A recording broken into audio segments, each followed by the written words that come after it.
Hi hello నమస్తే, నేను మీ కట్టా కార్తీక్.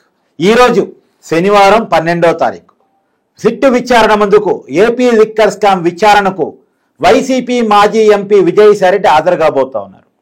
సాక్షిగా హాజరు కాబోతా ఉన్నారు. మీ అందరికీ తెలుసు, లిక్కర్ స్కామ్ని బయటకు తీసుకొచ్చి చెప్పిందే విజయసాయిరెడ్డి. అంటే లిక్కర్ స్కామ్ గురించి కూటమి ప్రభుత్వం మొదటి నుంచి చెప్తున్నప్పటికీ కూడా రాజీవ్ కసిరెడ్డి పేరుని ఈ ప్రపంచానికి చెప్పిన వ్యక్తి విజయసాయిరెడ్డి. అందుకనే మళ్ళీ ఆ రోజు తర్వాత మళ్ళీ ఈరోజు విచారణకు పిలవబోతా ఉన్నారు. రాజీవ్ కసిరెడ్డి అనే ప్రధాన సూత్రధారిని పట్టించినటువంటి విజయసాయిరెడ్డి, అంటే ఆ రోజు పాత్రధారిని పట్టించారు, ఇవాళ సూత్రధారిని పట్టించబోతా ఉన్నారా అనేటువంటి చర్చ నడుస్తూ ఉంది. బిగ్ బాస్ పేరు చెప్పబోతా ఉన్నారా? బిగ్ బాస్ మొత్తం విషయాలన్నీ కక్కబోతా ఉన్నారా? నిజానికి ఆయన వెళుతూ వెళుతూ కూడా ఒక కీలకమైన ట్వీట్ చేశారు. భగవద్గీతలో కర్మ ఫలితం మీద ఉన్నటువంటి ట్వీట్ చేశారు. అంటే కర్మ ఫలితం జగన్మోహన్ రెడ్డికి తప్పదా? చేసిన పాపం జగన్మోహన్ రెడ్డిని చుట్టుకోబోతుందా? జగన్మోహన్ రెడ్డికి వార్నింగ్ ఇచ్చి విచారణకి విజయసాయిరెడ్డి హాజరు కాబోతున్నారా? తెలుసుకునేటువంటి ప్రయత్నం చేద్దాం. నాతో ఉన్నారు సీనియర్ జర్నలిస్ట్ డివి శ్రీనివాస్ గారు. సార్ నమస్కారం. నమస్తే సార్, విజయసాయిరెడ్డి ఇవాళ సిట్టు విచారణకు హాజరు కాబోతా ఉన్నారు. హాజరయ్యే క్రమంలో ఆయన చేసిన ట్వీట్ పెద్ద వైరల్గా మారింది. భగవద్గీతలో కర్మ ఫలితం గురించి ఉన్నటువంటి దాన్ని కోట్ చేస్తూ ఆయన ట్వీట్ చేశారు. ఎలా చూడాలి ఆయన ట్వీట్ని? కర్త కర్మ క్రియ సిద్ధాంతకర్త విజయసాయిరెడ్డి. ఏది ఇవాళ లిక్కర్ మాఫియా 3 నెలల క్రితం ఆయన హాజరయ్యాడు. అవును, ఎప్పుడు? ఏప్రిల్ 18న. ఈ 3 నెలల్లో ఏం జరిగింది? ఏది ఆ రోజు ఏప్రిల్ 18న హాజరై అతను వెల్లడించినటువంటి ఈ కర్త కర్మ క్రియ కసిరెడ్డి రాజు మళ్ళీ ఇవాళ అటెండ్ అవుతూ మళ్ళా అదే కర్మ ఫలితం గురించి భగవద్గీత శ్లోకం గురించి ఆయన మాట్లాడటం, ఆయన ట్వీట్ చేయడం. కర్మణ్యే వాధికారస్తే మా ఫలేషు కదాచన మా కర్మ ఫలహేతుర్భూ మాతే సంగో స్వకర్మణి. కర్మలను ఆచరించుట ఎందే నీకు అధికారం కలదు, కానీ వాని ఫలితముల మీద లేదు. నీవు కర్మ ఫలములకు కారణం కారాదు, అట్లని కర్మలను చేయుట మానరాదు. ఈ శ్లోకాన్ని ఆయన ఉదహరించాడు. మనకెందుకు ఈ కర్మ అంటే విజయసాయిరెడ్డి తనకెందుకు ఈ కర్మ అనుకుంటున్నాడా? మనం అనుకున్నాం కర్త కర్మ క్రియా సిద్ధాంతకర్త అని. అసలు ఈ లిక్కర్ మాఫియా కర్త ఎవరు? జగన్మోహన్ రెడ్డి కర్త. కర్మ ఎవరు? విజయసాయిరెడ్డి కర్మ. క్రియ ఎవరు? కసిరెడ్డి రాజ్ క్రియ. అంటే మొత్తం ఈ వ్యవస్థనంతా నిర్మించింది కసిరెడ్డి రాజ్. మనం నిన్న రజిత్ భార్గవ్ అటెండ్ అయ్యాడు. ఎక్సైజ్ శాఖ ప్రధాన కార్యదర్శి అప్పట్లో ఎవరు? రజిత్ భార్గవ్. నిన్న ఆయన ఇచ్చినట్టు వాంగ్మూలం కొన్నేమో సూటిగా చెప్పాడంట, కొన్నేమో దాట వేశాడంట. ఏది ఆయన ఏమంటున్నారు? ఒత్తిళ్లకి గురయ్యాను, ఇది వాస్తవం. నా మాట ఎవరు వినలేదని కూడా చెప్పాడు. నా మాట ఎవరు వినలేదు, నేను ఈ మెమోలు ఇచ్చాను, వాళ్ళు ఉల్లంఘన చేసిన ప్రతిసారి నేను మెమో ఇచ్చాను, ఆ మెమోను కూడా ఉల్లంఘించారు. అప్పటి మరి ఆ బెవరేజెస్ కార్పొరేషన్ ఎండి ఎవరు? వాసుదేవరెడ్డి. ఇప్పటికే వాసుదేవరెడ్డి అన్ని నిజాలు చెప్పేశాడు. రజిత్ భార్గవ్ కొన్ని నిజాలు చెప్పాడు. అసలు కొండబద్దలు కొట్టింది ఎవరు? విజయసాయిరెడ్డి. కసిరెడ్డి రాజు మీరు ఇందాక ఇంట్రోలో చెప్పారు, అసలు అతను ఎవరో మనకు తెలియదు. అసలు ఈ ప్రపంచానికి కసిరెడ్డి రాజుని పరిచయం చేసింది విజయసాయిరెడ్డి. జగన్కు పరిచయం చేసింది కూడా విజయసాయిరెడ్డే. మరి విజయసాయిరెడ్డితో పరిచయం కాబడిన కసిరెడ్డి రాజు విజయసాయిరెడ్డిని మింగేసే పరిస్థితికి వచ్చాడు. అందుకే కదా కసిరెడ్డి రాజు కూడా ప్రెస్ మీట్ పెట్టి అప్పుడు తిట్టాడు. ఏమని? బట్టే బాజ్ అన్నాడు. ఎవరిని? విజయసాయిరెడ్డి. అతను ఒక బట్టే బాజ్, అతనికి సంబంధించిన అన్ని రహస్యాలు త్వరలో బయట పెడతానన్నాడు. మరి బయట పెట్టకుండానే అరెస్ట్ అయ్యి రిమాండ్ ఖైదీగా ఉన్నటువంటి పరిస్థితుల్లో ఇవాళ కసిరెడ్డి రాజ్ అసలు ఒక ఈవీ ఇండస్ట్రీ పెడదాం అనుకున్నాడంట. ఏది? ఈ ఎలక్ట్రికల్ వెహికల్ ఇండస్ట్రీ కూడా అతను మొత్తం ప్లాన్ చేశాడు. ఎవరు? ఐప్యాక్ సత్య భార్య అంట, వందన రావత్తో ఎవరు, ఆమెకు కూడా ఈవీ నాలెడ్జ్ బాగా ఉన్నట్టుంది. వీళ్ళు అసలు డిజైన్ కూడా తయారు చేశారు. మొత్తం దాని వాహన సామర్థ్యం అంతా, బ్యాటరీ, కేంద్రం ఆమోదం కూడా వచ్చిందంట.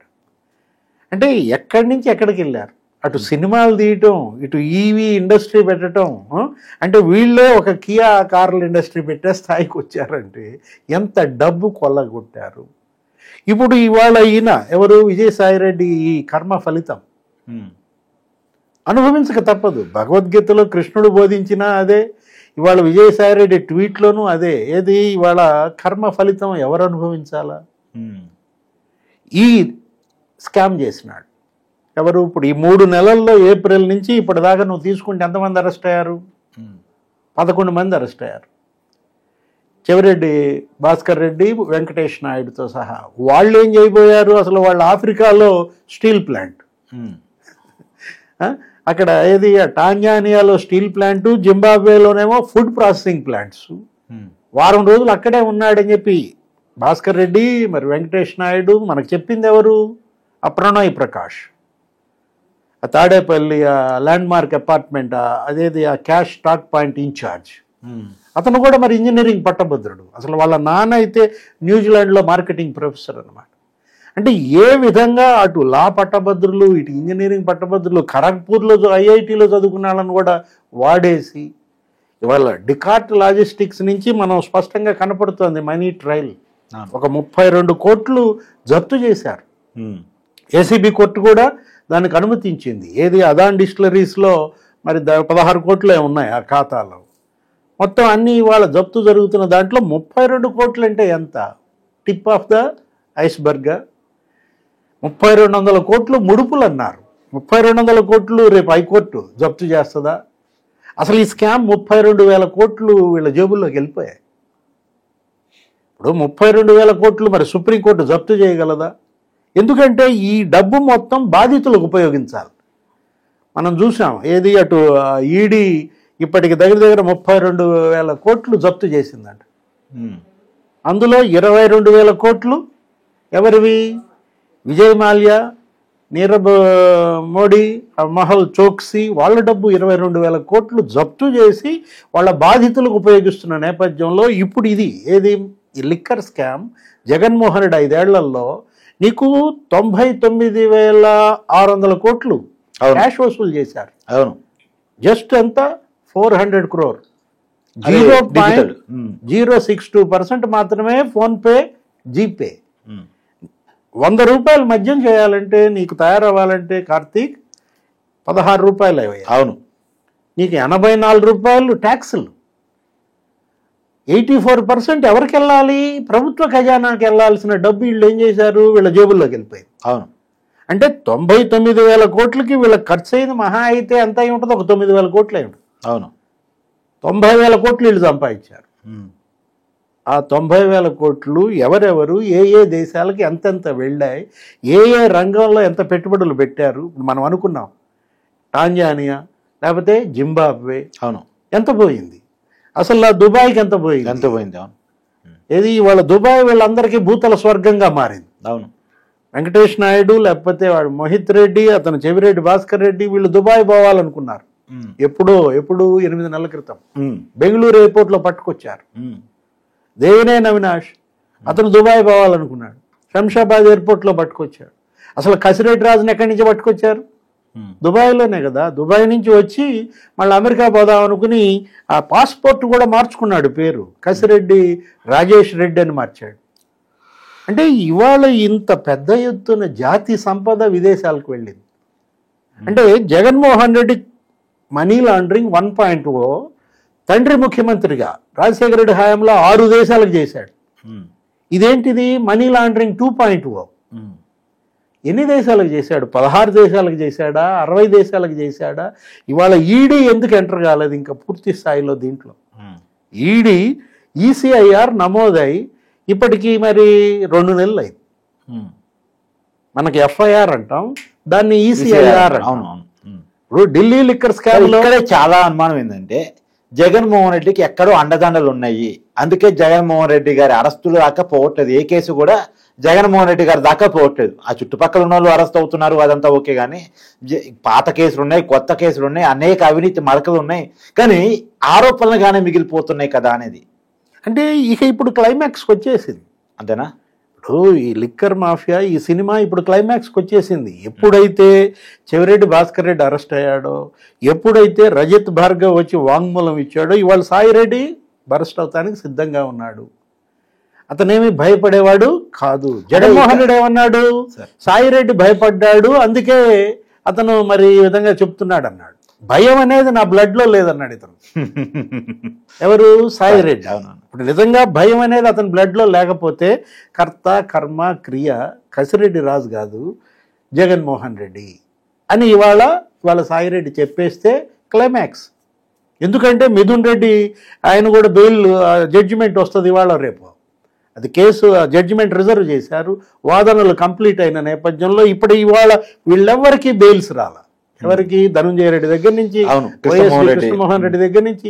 ఇలాంటి పరిస్థితుల్లో రేపు మిథున్ రెడ్డి బెయిల్ క్యాన్సిల్ అయిందనుకో, మరి వెంటనే అతను విచారణకు పిలుస్తారు. Next arrest Mithun Reddy, A4. ఇప్పుడు సాయిరెడ్డి కూడా అరెస్ట్ అయ్యేవాడు. సాయిరెడ్డి అరెస్ట్ ఎందుకు ఆగింది? అతను సాక్షిగా మారిన నేపథ్యంలో మనం చూసాం. వివేకానంద రెడ్డి హత్య కేసులో A4 ఎవరు? దస్తగిరి. అతను కూడా ఏం చేశాడు?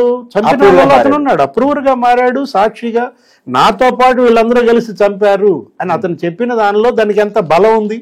ఇప్పుడు సాయిరెడ్డి కూడా అదే, ఏది తనతో పాటు వీళ్ళందరూ కలిసి ఈ కుంభకోణం చేశాము, వీళ్ళు ఎవరెవరు ఎంతెంత ఎక్కడెక్కడ పెట్టుబడులు పెట్టారు, బంగారం ఎంత కొన్నారు, రియల్ ఎస్టేట్లు ఎంత పెట్టారు, హాస్పిటల్స్ ఎంత పెట్టారు, ఆఫ్రికా ఎంత వెళ్ళింది, ఆ ప్యాలెస్ లో ఎంత ఉంది.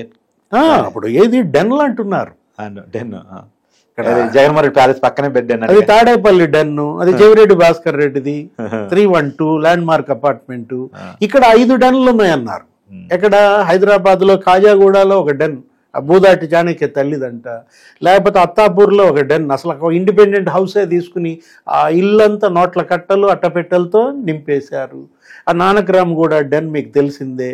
O2 స్క్వేర్ అనే దాంట్లో పక్కనే ఆ ల్యాన్సమ్ ఎటానియా ఉందంట. అక్కడ కార్ పార్కింగ్లో ఈ కారుల్లోకి టిప్పర్లోకి డబ్బులన్నీ అట్టపెట్టెలు ఎత్తటం, ఇదంతా రికార్డు కాకుండా చూసుకున్నారు. అంటే ఇంకా ఎన్ని డెన్లు ఉన్నాయి? జిల్లాకో డెన్ పెట్టారా? మొన్న ఎన్నికల్లో ఈ డబ్బు పంచారు, సిద్ధం సభలకు ఈ డబ్బు వాడారు. అంటే ఇది మానవీయ కోణంలో చూడాలి. ఎందుకంటే 30,000 మంది ఈ మందు దాగి చనిపోయారు. ఇది పిచ్చి మందు అన్నమాట, ఇది విషం. కాబట్టి ఆ 30,000 కుటుంబాలకి న్యాయం జరగాలి. ₹1 కోటి పరిహారం ఉందా? మనం చూసాం విశాఖపట్నంలో LG పాలిమర్స్ విషవాయువులు వెదజల్లిన కేసులో చనిపోయిన వాళ్ళందరికీ ₹1 కోటి పరిహారం జగన్మోహన్ రెడ్డి ఆ రోజు సీఎంగా మరి ఇప్పించిన పరిస్థితుల్లో ఇచ్చిన దీంట్లో ఇవాళ ఈ మందు తాగి చనిపోయిన 30,000 కుటుంబాలకి ఈ 30,000 కోట్లు పంపిణీ చెయ్యాలి. ఇప్పుడు నేను చెప్తున్నది అదే, ఏది 30,000 కోట్లు ఉంది ఇందులో. మీరు జప్తు చేసిందంతా నిన్న ఏసీబీ కోర్టు 32 కోట్లే.